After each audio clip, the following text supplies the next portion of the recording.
in the windows as they came into it. We really missed out here.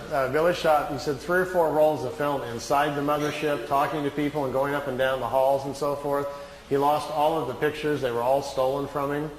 We've only got 2 or 3 of them left, and they're really practically nothing.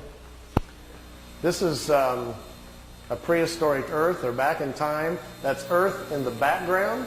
That's a moon in front of Earth, and he's looking over the surface of another moon. At that point, they told him there were 2 moons in orbit around planet Earth. We think we're about 60 million years back. Here's another picture over the surface. Neither one of those moons is currently the moon that's in orbit now. The moon that's in our orbit now, they say, has only been there around 5 million years. Look at this one. This is another piece of equipment in orbit around Mars, and it's huge. It's like a space station, and it's in orbit around the planet. It's also from Earth. We haven't heard anything about that, have we? Here's the dinosaur pictures.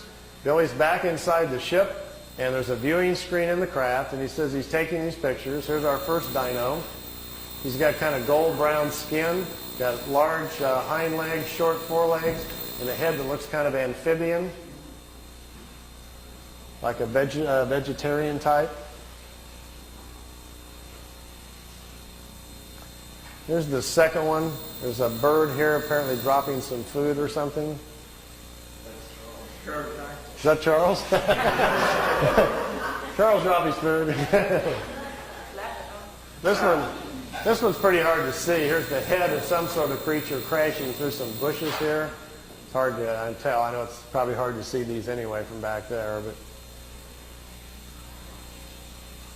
just the idea that someone could actually go back in time just really gets my brain going. There's a bird.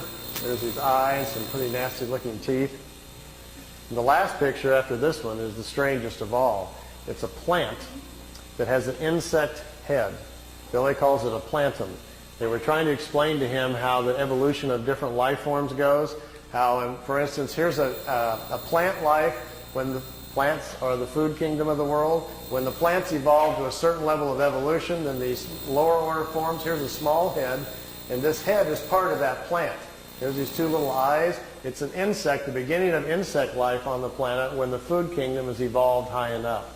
There are 7 different stages, they say, of spiritual energies or creational energies on a planet that create the many different kinds of life forms.